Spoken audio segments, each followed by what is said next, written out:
आपने जो थंबनेल पर पढ़ा है वो एकदम सत्य है। गाड़ियां फिर से महंगी होने जा रही हैं। आपको फिर से 1-2 लाख रुपए एक्स्ट्रा देना पड़ सकता है गाड़ियों के ऊपर, और इसके पीछे का कारण है BS7 यानी कि भारत स्टेज 7।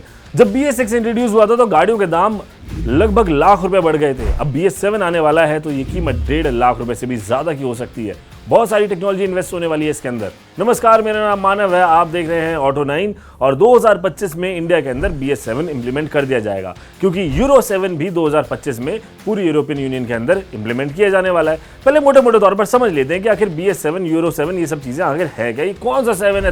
देखो जी, भारत स्टेज क्या है, इंडिया के अंदर एमिशन नॉर्म्स होते हैं। पूरी दुनिया में एमिशन नॉर्म्स फॉलो किए जाते हैं। यूरोप में इनको यूरो के नाम से कहा जाता है, इंडिया में इनको भारत स्टेज के नाम से कहा जाता है। बेसिकली कोई भी जो इंजन होता है ना, उसके अंदर से 3 तरह की या उससे भी ज्यादा तरह की गैसेस निकलती है, बट मोटे मोटे तौर पर जिनको हम नापते हैं वो carbon monoxide, hydrocarbons, nitrous oxide होती है। इसके अंदर सबसे इंपॉर्टेंट नाइट्रस ऑक्साइड होती है, उसके ऊपर नजर ज्यादा पैनी रखी जाती है कि भैया ये आखिर गाड़ी में से कितनी निकल रही है। इसके हिसाब से जो कार मैन्युफैक्चरर्स हैं उनको ध्यान रखना होता है कि वो नॉर्म्स के हिसाब से ही एमिशन उनकी गाड़ी करे।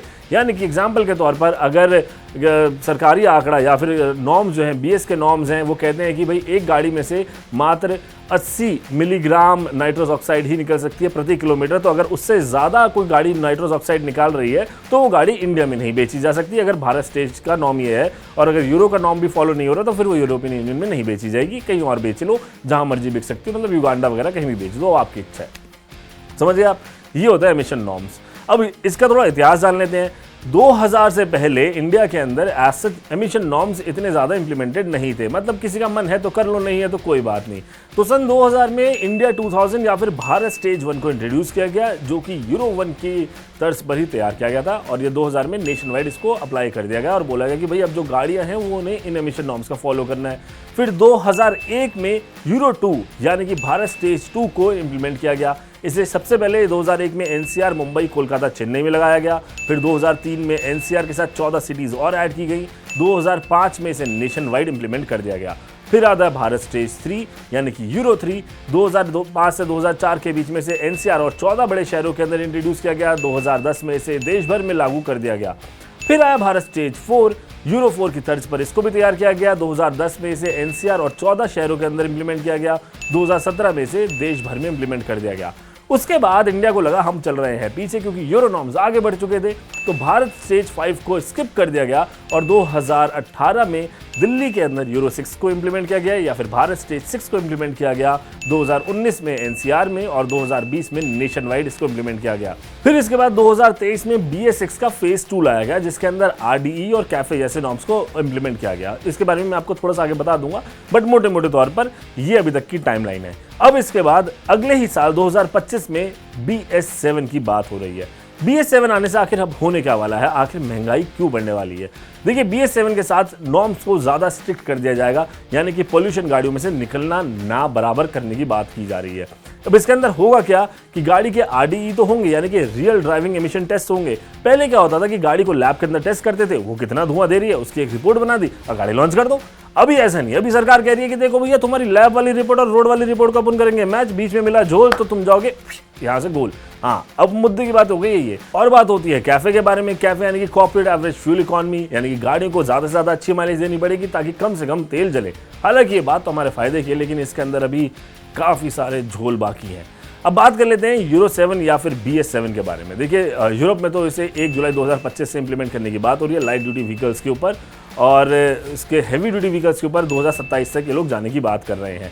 अब यूरो 7 या फिर BS7 के अंदर आखिर होने क्या वाला है। जो सबसे ज़्यादा चेंजेस होंगे जो इंक्लूड किए जाएंगे इसके अंदर, वो है कि जो टेल पाइप एमिशंस हैं उनको बहुत ज़्यादा लिमिट कर देंगे, यानी कि ना बराबर मैं आपको बता रहा हूँ कि एमिशंस की अलाउंस होगी। जिसकी वजह से क्या होगा कि जो कार मैन्युफैक्चरर्स कंपनीज हैं, जो कार ब्रांड्स हैं, उनको बहुत ज़्यादा टेक्नोलॉजी में इन्वेस्ट करना पड़ेगा और वही सबसे ज़्यादा खर्चे का काम होता है। इनफैक्ट इसके साथ जो रोड टेस्टिंग के लिए जो रियल वर्ल्ड में रिक्वायरमेंट्स होती हैं उन्हें भी ज़्यादा स्ट्रिंजेंट कर दिया जाएगा। इवेपोरेटिव एमिशंस, इनको रिड्यूस करना है। इवेपोरेटिव एमिशंस बेसिकली क्या है, जब आप गाड़ी में तेल डलवाते हैं उस टाइम जो उसके फ्यूम्स उड़ते हैं, जो वेपर्स उड़ते हैं, उसको भी एमिशन में काउंट किया जाएगा और उसे भी रिड्यूस करना है। इसके लिए on board refuelling vapour recovery system को लगाने की मांग की जाएगी। ये एक नई चीज़ होगी जो कि गाड़ी के अंदर इंट्रोड्यूस करनी पड़ेगी।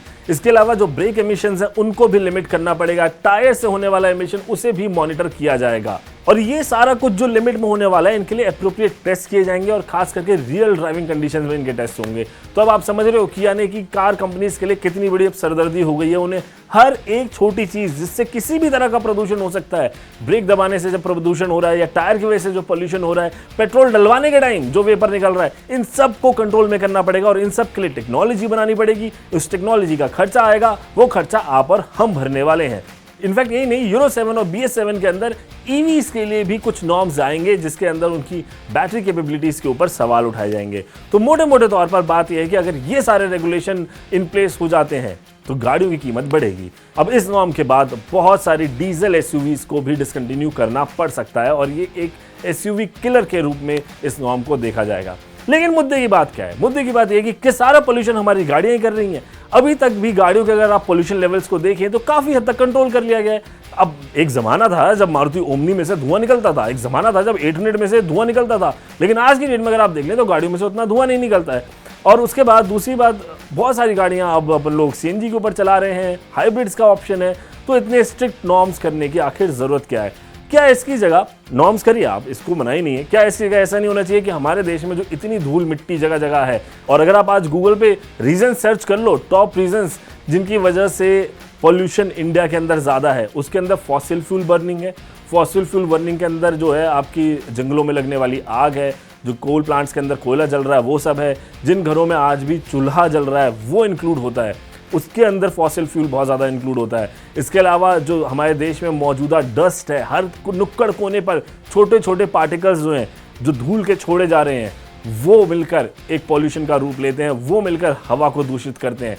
गाड़ियों का इम्पैक्ट ज़रूर होगा, लेकिन इतना बड़ा इम्पैक्ट नहीं है कि आप उन नॉर्म्स को तो स्टिक कर रहे हैं, लेकिन इन चीज़ों का क्या, जो बेसिक चीज़ें हैं, ग्रीनरी बढ़ाई जाए, पोल्यूशन को कम करने के लिए नए रिन्यूएबल एनर्जी रिसोर्सेज के ऊपर काम किया जाए, धूल मिट्टियां हटाई जाएं, जहां हमारे देश में 90% सड़कें खराब हैं उन सड़कों को ठीक किया जाए, उनके साइड में लैंडस्केपिंग की जाए। आई थिंक BS7 नॉर्म 8, 10, 12 आप कुछ भी ले आओ, इससे पोल्यूशन कंट्रोल नहीं होने वाला। क्योंकि जब इंडिया के अंदर BS4 था तब भी दिल्ली के अंदर AQI 999 था, आज BS6 फेज 2 है तब भी दिल्ली के अंदर AQI 999 ही है।